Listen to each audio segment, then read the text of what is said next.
Estamos aqui, falta ainda uma outra pessoa chegar. A Isabela tinha acabado de entrar, né, Isabela? Boa noite. E já cai a ligação e já entra em outra, sacanagem. Quem que não veio ainda, que estava lá? O Zé. Já foi no banheiro, já volta. Enfim, então eu acho assim, nessa idade, como eu estava falando, tem as competências, vocês me ajudam aí, o que que vocês acham? Quais são as principais competências? Eu acho que é essa relacional, do coletivo, né?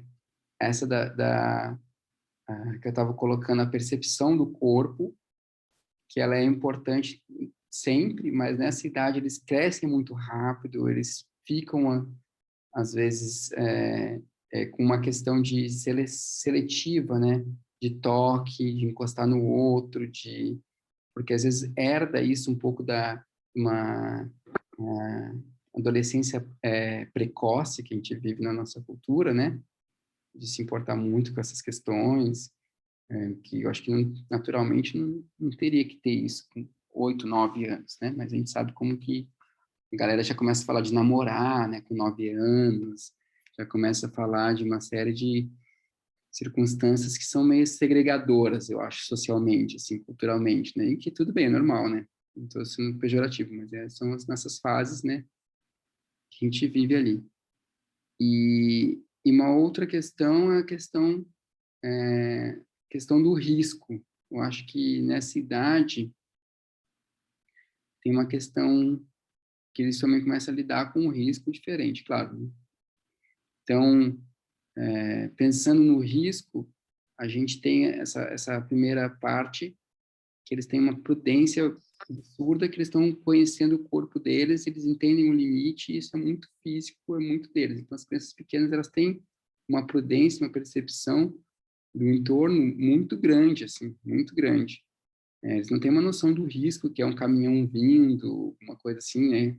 Que é muito difícil de calcular, mas eles têm uma percepção, às vezes, de profundidade, de tropeçar, de cair, de pegar, de esbarrar, muito boa, né? Um bebê, assim, de 1, 2 anos, eles têm uma noção muito boa disso. Depois eles crescem um pouco mais, aí na idade da aurora, aí, né? Que eles crescem muito e perdem a percepção de tudo, parece, né? Começam a esbarrar em tudo, bater em tudo. Eles acham que eles conseguem passar por dentro da gente correndo, né? Assim. E, e depois, quando eles começam, acho que na cidade de 6, 7, que eles começam a ter esse controle maior do corpo, essas escolhas, eles voltam a ter essa percepção, só que, ao mesmo tempo, tem no circo questões que é alheio ao corpo, que é no sentido assim, que é a percepção dos materiais, né? Dos aparelhos, da altura, de como funciona aquela corda, ou não funciona aquela corda, ou aquela questão de segurança, ou questões de segurança que eles têm já uma maturidade maior de entender que uma criança pequena não adianta querer explicar, né? Que, tipo, se você apertar ali, vai largar a corda lá, vai cair. Aí, se você quer falar cair, vai matar o coleguinha, ele vai achar legal, vai achar, ele não entende muito bem, né? Matar o coleguinha, então, a gente pode fazer isso, professor, sabe, aquela coisa assim. Mas depois eles já começam a ter uma noção de o que é se acidentar, o que é mais grave, o que não, realmente não pode, né? Então, dessas competências, eu acho que essa relacional que a gente estava comentando, ela é muito legal de trabalhar na apresentação e nessas questões de grupo. Mesmo quando a gente faz um aéreos, eu acho legal fazer aéreo em 2, 3 tecidos ao mesmo tempo e elas fazem as mesmas coisas, né? Porque tu não tem esse lugar de estou sozinho, eu sei.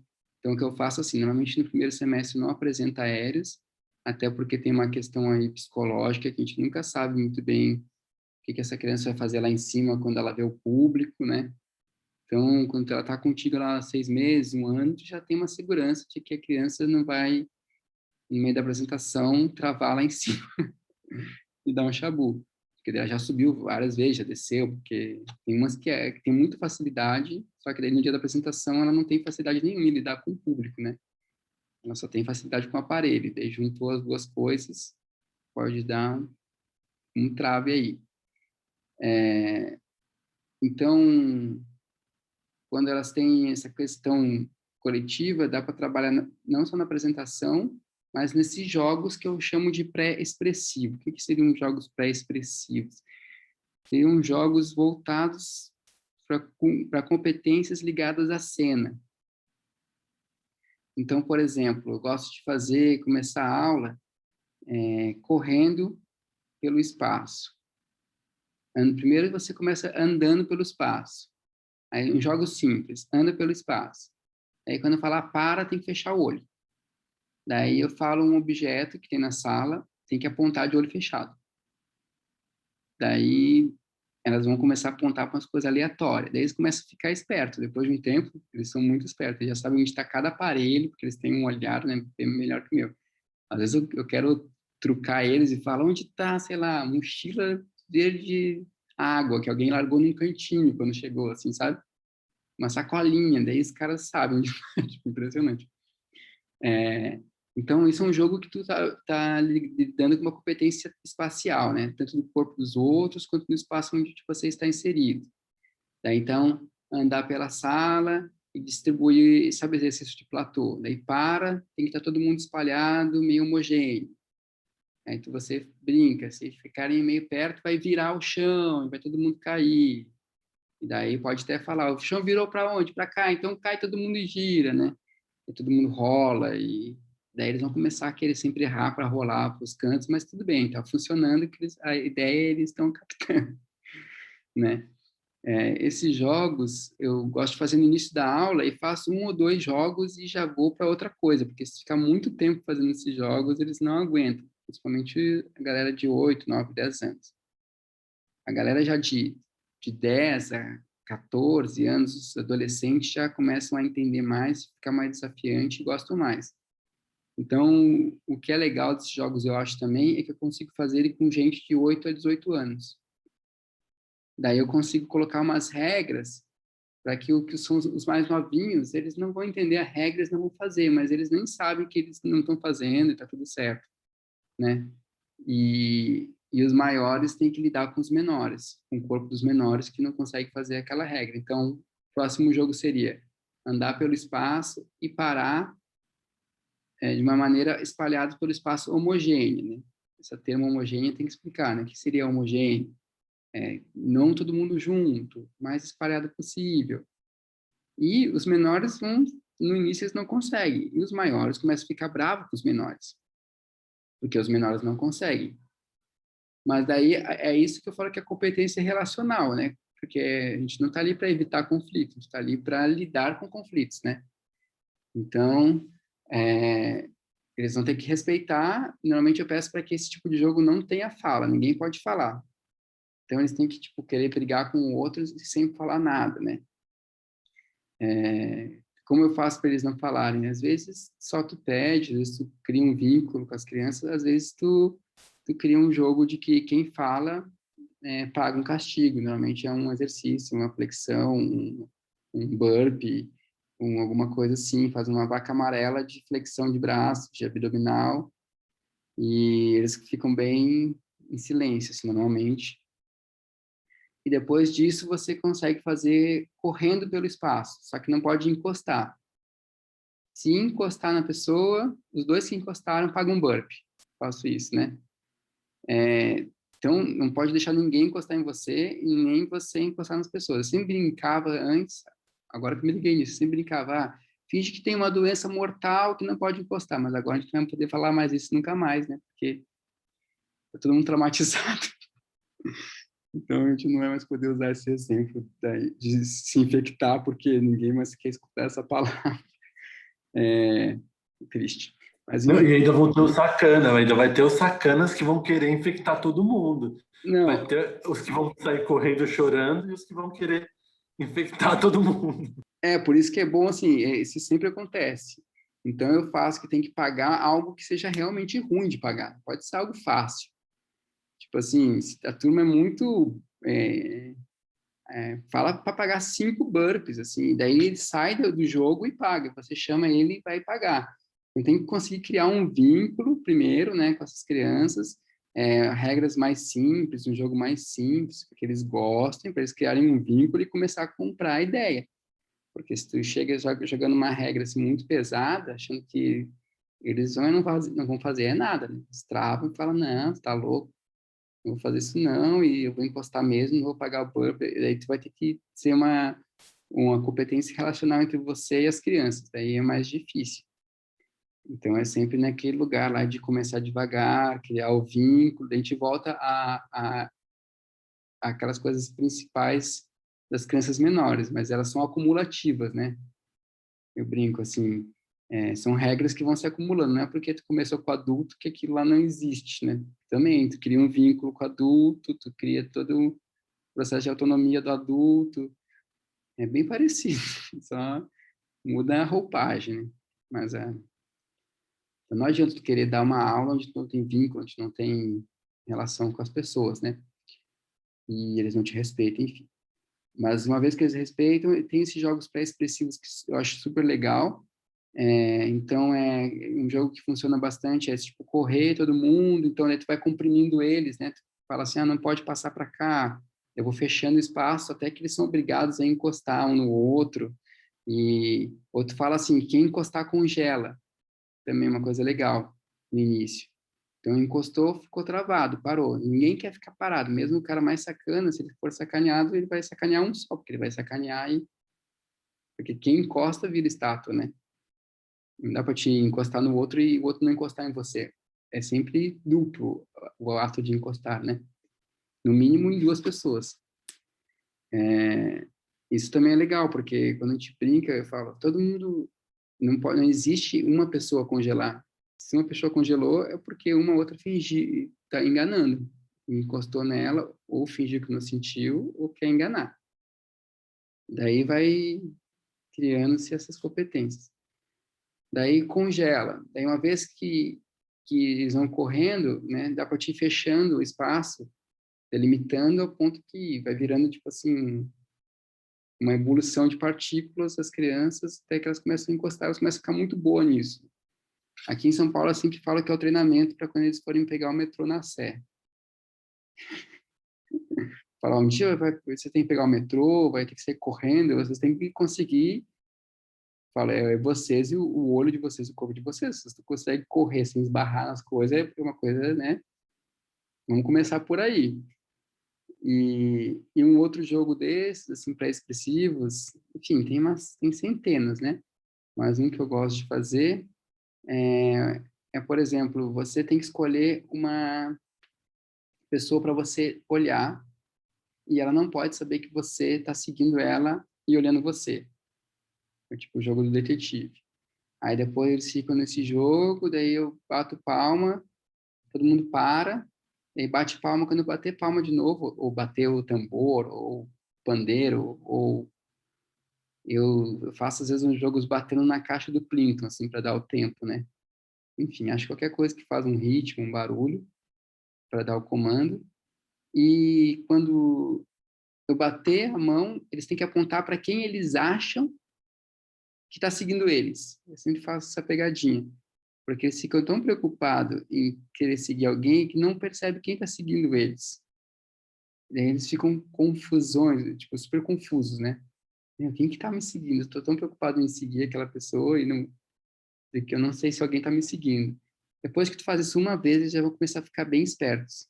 E depois ele começa a fazer variações, tipo, você segue uma pessoa, então tem que ficar perto daquela pessoa, mas tem que fugir de uma outra, assim que nenhuma das duas percebam quem você está seguindo e quem você está fugindo. Ou você tem que manter sempre duas pessoas no seu campo de visão, né? Então, vai criando, assim, possibilidades que vai dificultando. Essas, assim, mais difíceis, de duas pessoas, né? Se for uma turma, assim, só com criança de 7, 8 anos, não funciona. Eu tem que ser assim depois que tu tá lá uns 6 meses fazendo outros jogos mais simples, né? Mas essa de dividir no espaço, de correr funciona super. O que funciona também é, às vezes, eu faço jogos assim,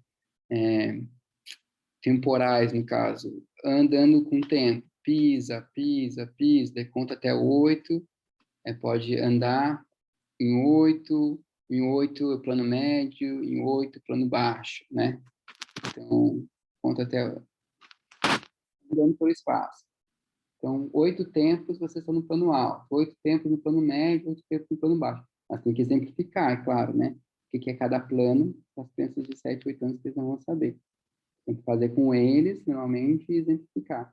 Depois você começa a acelerar, até que fica 1, 2, 3, 4, 5, 6, 7, 8, 1, 2. Eles começam a subir, descer, que me de uma miscelânea de gente subindo, descendo, caindo em cima do outro.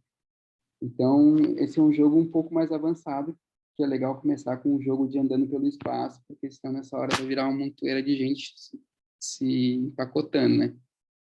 Então, são tudo jogos que eu falo que são pré-expressivos, porque quando eles estão em cena, faz muito resultado. Na hora que eles vão fazer uma apresentação, eles têm que entrar, sair. Eles não explicam isso para eles muito bem, eles não entendem, mas funciona porque eles vão saber se colocar o corpo deles no espaço e relacionar o corpo deles no espaço com outras pessoas, com outras crianças, né? Então, tem aí um aspecto cênico, né? Isso é para a vida em todo, enfim, para a percepção, muito mais. Mas, diretamente tem um ganho na hora de fazer uma cena, por exemplo. Outro jogo que também pode ser pré-expressivo, que eu faço de aquecimento, é pular corda, né? Zerinho, 1, 2, 3, 3, 2, 1, zerinho. Vocês já fizeram esse jogo? De pular corda? Pular corda simples, só que entra pulando 0, depois entra pulando 2, depois entra pulando 3, depois volta. Só que tem que ser em silêncio e não pode deixar a corda bater nenhuma vez vazia, né? Esse é o nível hard avançado. Começa primeiro só zerinho, pode tudo. Depois zerinho sem intervalo, sem buraco na corda. Depois zerinho, 1, 2, 3, todo mundo passa zerinho, todo mundo passa 1, todo mundo passa 2, todo mundo passa 3, depois volta sem encostar na corda. Aí tem o jogo que vai e volta, mas daí isso já é mais para adolescente, sabe? Que pula a corda nos dois sentidos, vai e volta. Enfim, tem uma gama de jogos com cordas que dá para fazer, que também é considerado assim jogo pré-expressivo, porque tem o lance do tempo, tem o lance que eu não deixo eles falarem tipo na fila, porque na fila é a coxia, então a corda é o palco. As crianças que já vivenciaram alguma apresentação, elas entendem e dão valor para isso. As que não presenciaram, não adianta tu querer falar que elas estão na coxia, ou que elas têm que fazer silêncio, que é ali como se fosse apresentação, sabe? Tu até fala, mas tu não vai colher muita coisa, né? Então, se é uma turma muito novinha, esses exemplos assim não funcionam muito, porque eles só vão se ligar no dia da apresentação, ou seja, quando eles fizerem o curso com vocês no ano que vem, né? Vai começar a fazer sentido tudo isso. Desses jogos assim pré-expressivos, tem jogos que eles são chamados de viewpoints. São esses jogos teatrais mesmo, de pontos de vista.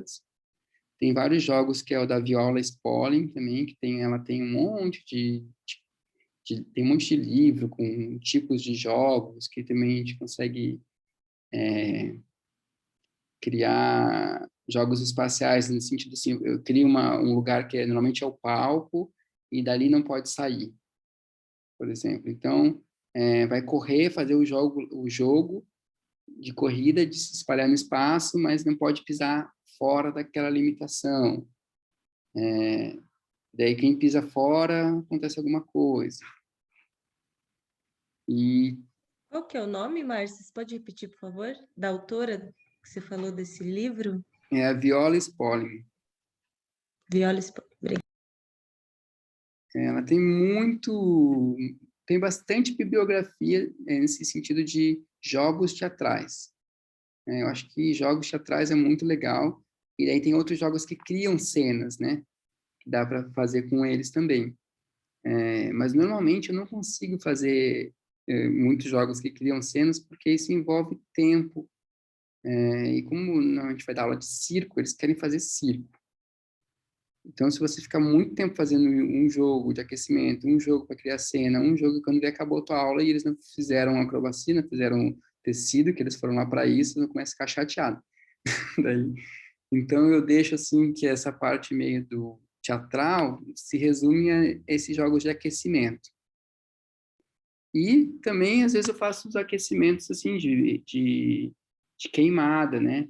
Esses jogos mais tradicionais que eles trazem, porque senão, enfim, tentar agradar todo mundo, não só coisa competitiva, não só coisas que agradem um tipo de pessoa, mas a gente vai tendo uma diversidade aí para ter esse ganho, né? Quando eu faço queimada com eles, eu faço aquela queimada que quando um queimo, todo mundo que foi queimo por aquele um volta, sabe? Vai fazendo alguns tipos de queimada ou jogos assim que as pessoas tendem a voltar para o jogo, né? Não dá para ser aquele jogo que um fica correndo e metade sentados, frio, daí não rola, né? Ou então eu faço assim, quem é queimado tem que sair e pagar 5 burpees, 3 burpees, um burpee, conforme a idade, ou você não sabe o que é burpee, mas paga, sei lá, gira, não faz uma cambalhota. Faz alguma coisa que não seja tão gostosa, assim, né? Tão fácil. Porque daí eles vão ter que se preocupar em não ser pego e vão jogar com mais afinco. Mas também, se for pego, beleza, eu vou ali, faço uma cambalhota e volto pro jogo, né? É, eu, eu gosto de fazer também jogo, que daí quando eles são maiorzinhos, funciona, todo mundo pega todo mundo.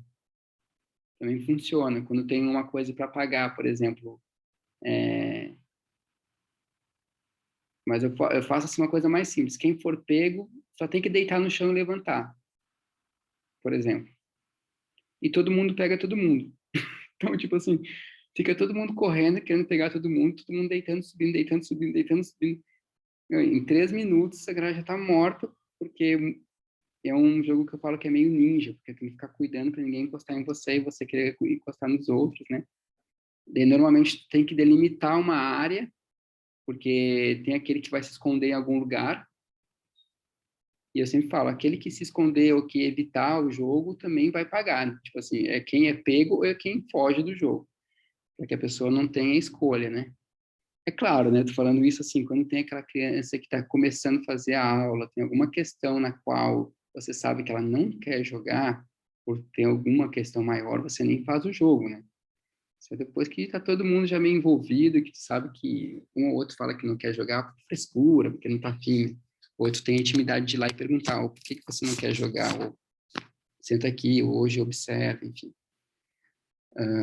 Então, tem uma gama de jogos. Então, eu gosto de trabalhar bastante com essa parte de jogos no início.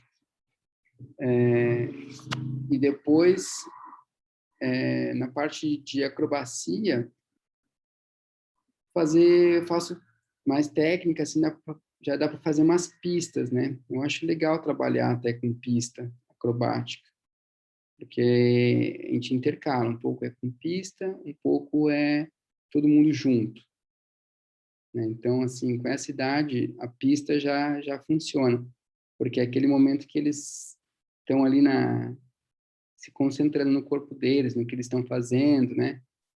Então, daí tem algumas estratégias de pista e também essa coisa da pista de que você não pode adentrar no meio da acrobacia do outro, né? Então, tem que respeitar, é espacial também a questão da pista, né?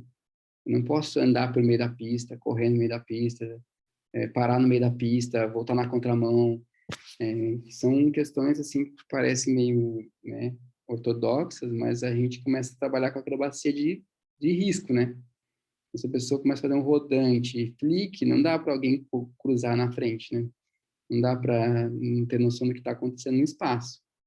Então, é uma competência é, imprescindível nessa idade, essas questões espaciais. E a pista auxilia bastante nisso, eu acho. Né? Uma coisa que eu gosto de trabalhar na pista às vezes, no meio da pista, você pode fazer livre, né? Então, eu sempre gosto de faz isso, faz aquilo, eu faço uma sequência de coisas, faço uma cambalhota, parada de mão, não sei o quê. Quando você acha que eles estão com dificuldade, então faz só a cambalhota, simples. Tu consegue dosar a técnica que você quer trabalhar neles, né?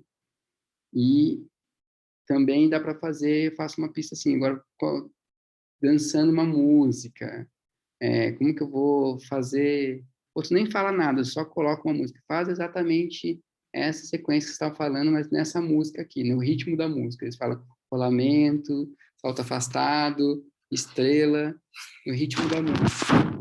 E aí alguns vão conseguir fazer no andamento da música, né? E assim já vai criando um laço com a música. Depois consegue fazer alguma espécie de improvisação só com o braço, circular, né? Vira uma dança. Só que tu fala assim, só posso fazer movimentos circulares no ritmo da música. Se você falar dança, daí eles não vão querer. Mas se falar assim, que são movimentos circulares no ritmo da música, ou movimentos retos no ritmo da música, um ou outro faz, né? E aí vai contaminando os demais. E já aconteceu muitas vezes. Por exemplo, esses exercícios que eu falei para vocês, de caminhando pelo espaço e tal, nossa, eu começo a fazer, daí eu desisto, falo, com essa turma não vai rolar. Depois de 2 anos, eu me vejo fazendo pra caramba esses exercícios, sabe? E eles adorando. Então, não é uma coisa assim que tu vai conseguir de primeira, mas eu acho que é uma coisa super importante. Aprender a fazer silêncio, aprender a estar com os demais, aprender a fazer essas regras, aprender a estar em cena. Então, uma coisa que eu critico muito nas aulas de circo, assim, quando é de escola ou é de academia, que é um tempo curto, uma técnica apenas, é que às vezes não trabalha essas competências cênicas, então não trabalha competências coletivas. E eu acho que mesmo que seja assim, uma aula de 1 hora, tu consegue separar 15 minutos, que seja muito homeopático esse processo, sabe? Mas ele faz uma diferença, porque tu não simplesmente cada um faz o que quer, no jeito que quer, na parede que quer, depois ou não apresenta nunca, ou se apresenta e vira um Frankenstein, né, que eu chamo, que é tipo uma Ctrl-C, Ctrl-V daquilo que ele já fez, e cada um separado sozinho, e nem assiste o que o outro está fazendo, não tem um vínculo nenhum. Então, assim, eu postei para vocês um espetáculo que eu fiz com as crianças, chama de espetáculo, é bem simples, que é, assim, estações do ano, elementos da natureza. Tu usa esses temas assim que são tipo, são 4 coisas. Então, um é o fogo, outro é a água, outro é o céu. Ou então, uma cena é o fogo, uma cena coletiva é a água, uma cena coletiva é a terra. Mas que não envolve muita pesquisa, muito personagem, muito nada, mas eles estão juntos, né? Ou então, um é o verão, outro é o inverno, outro é o outono. Nossa, eu já fiz milhares de estações do ano e elementos da natureza, e são coisas bem agregadoras, né? Enfim, falei pra caramba. O que vocês acham disso? Vocês querem falar alguma coisa sobre isso?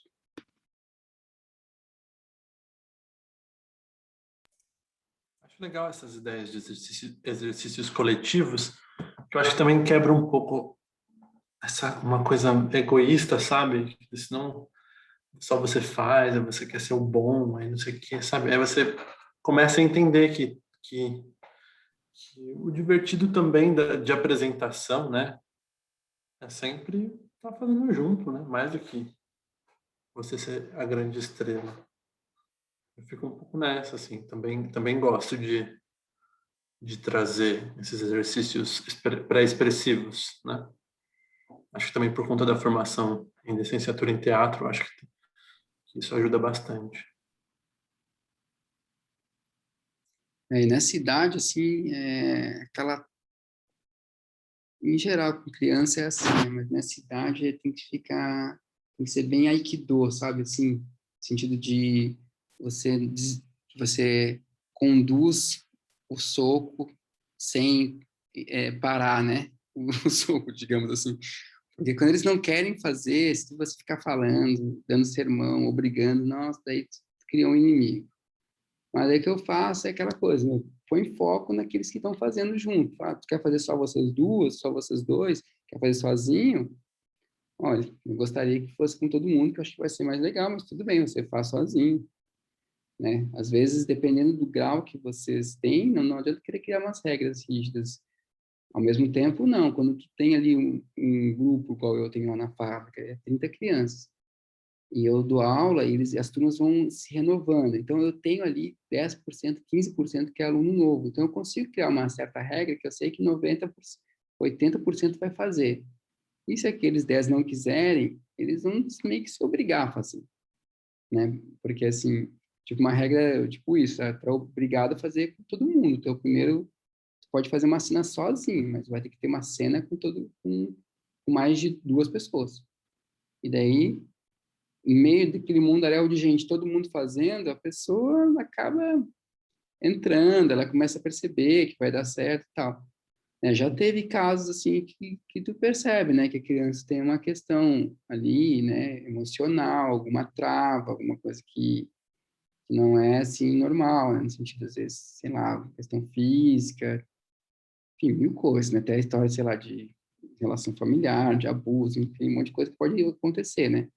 Aí tu consegue perceber olhando no olho e dar o espaço. Não, você pode fazer sozinho, tudo bem, é melhor e tal, a gente prefere, mas você tem essa liberdade, tenta sempre de uma maneira inclusiva, né? Porque às vezes eu falo assim, em termos gerais, vamos pontuar que sempre tem as exceções sempre, né? Conforme o caso das crianças. Então, primeira coisa é conseguir olhar no olho delas e respeitar elas e elas respeitarem vocês.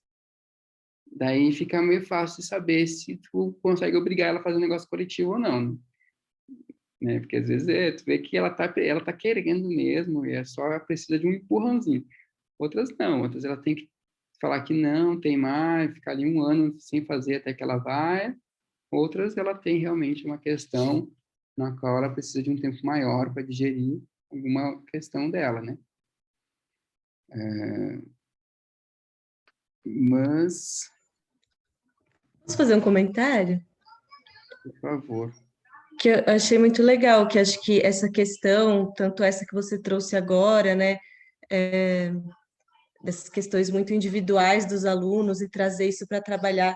Eu fiquei pensando na questão desses jogos cênicos, assim, né, dessas competências cênicas, que é legal, né, de pensar, entender esse processo da apresentação como mais uma parte pedagógica, né, assim, totalmente pedagógica. E aí tem isso que você falou do olhar do educador, que você vai estar sacando o que está acontecendo ali e os alunos vão estar vivendo alguma coisa ali que o público não necessariamente vai estar vendo, vai estar percebendo, e isso não é tão importante assim, sabe?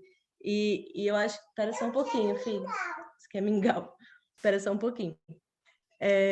E que eu acho que o legal desses jogos que você está falando é que eles são muito cênicos em si, né? Tipo, então parece que já faz parte da aula, né? Eles estarem no processo pedagógico como um todo, assim, para não ficar aquela coisa também que muitas escolas, muitas academias fazem de, vai chegando no fim do ano, para tudo, para a gente ensaiar o espetáculo, e aí é uma coisa totalmente aleatória que você pega e junta, cola uma coisa na outra, sendo que não é uma coisa que os alunos vivem, né?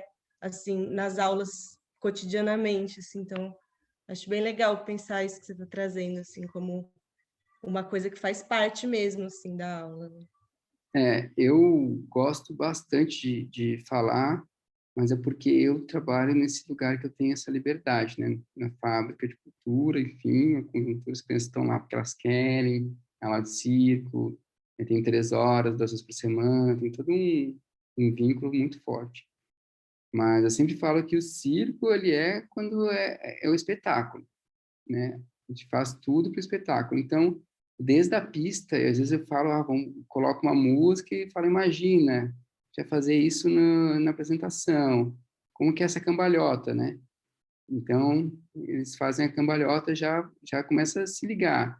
E fazer muito exercício cênico, assim, por exemplo, faz uma pirâmide, então escolhe 2 pirâmides e mostra, faz uma ordem. Todo mundo faz as mesmas 3 pirâmides, mas aí cada um escolhe uma ordem e mostra. E às vezes não colocá-las no palco. Faço uma roda, todo mundo trabalha em roda, aqueles duos, aqueles trios, aqueles quartetos, e depois eles mostram onde estão mesmo. Então eles nem percebem muito que estão, tipo, se expondo meio cenicamente, eles estão só mostrando o que fazem, igual faz na escola. E aos pouquinhos tu vai, não, agora vamos fazer assim, todo mundo vai sentar aqui e quem vai mostrar vai lá para frente. E vai criando-se ali Mas isso desde o início, sabe? Desde as primeiras aulas. Claro, as primeiras aulas não, mas assim, primeiro mês de aula é mais difícil, tem que conseguir olhar com o olho, respeitar e tal, né? Mas uma vez que tu começou a criar um vínculo, e já colocar eles para apresentar, né? Uns para os outros, fazem dupla, e daí um faz uma dupla apresenta para outra dupla, uma acrobacia em dupla, um trio para outro trio, daí um trio ajuda o outro, né? Então, essa competência de ajudar o outro, de olhar para o corpo do outro, né? Da mimesis, ela é muito aguçada. Então, essa competência da mimesis, ela começa a entrar aí nessa idade, que é de olhar o corpo do outro e querer fazer igual, de entender o que o corpo do outro está fazendo. Então, por isso que eles têm um tesão, assim, meio pela técnica, né? De entender, fazer o rolamento, daí tu fala os nomes, eles querem saber o que é agrupado, carpado, né? É nessa faixa etária aí. Porque, por mais que antes tenha falando, brincando, e com brincadeira, eles têm um vocabulário disso, mas é nessa faixa que eles querem ampliar o vocabulário, juntar o pé, fazer uma ponta de pé, começa a entender que o movimento ele tem uma certa estética, né? Até então, estrela é qualquer coisa que gira assim, que põe o pé para cima. Depois eles começam a ver justamente essa questão do critério, né? De ser criteriosos, né? Então, sei lá, eu gosto de colocar essa questão da apresentação como o objetivo que vai estar sempre permeando as aulas. Mesmo quando eu dei aula assim, em menos tempo, em situações mais adversas, eu ficava pelo menos 10 minutos, 15, pensando um pouco nisso, sabe? Por mais que ela faça querer fazer só tecido, vão lá fazer só tecido, 40 minutos de tecido, faz um tecido pensando na apresentação. Porque não tem por que ficar fazendo só por fazer, né? A gente acaba perdendo essa oportunidade. E um outro jogo que eu fazia com as crianças menores, que é meio cênico também, que é que os maiores também gostam, faço pega-pega zumbi, que é assim, quando um pega, vira zumbi. Só que o zumbi, ele anda com os braços assim para cima, olhando para cima, só que ele só pode andar de joelhos. Então, como a minha sala tem colchão em tudo, os zumbis andam de joelhos. E daqui a pouco vai virando assim que só vai sobrando um, né, sobrevivente no mundo dos zumbis, né? Vira um Walking Dead, assim. Nossa, até as crianças, até os marmanjos, assim, 18 anos, piram nessas brincadeiras. E daí, e essa eu criei com eles, porque uma vez um fez, daí tu começa a detectar as brincadeiras que eles pegam também funcionam, né? De misturar esses jogos expressivos em coisas bem lúdicas e então vai cair aqui, eu vou mudar de link, tá?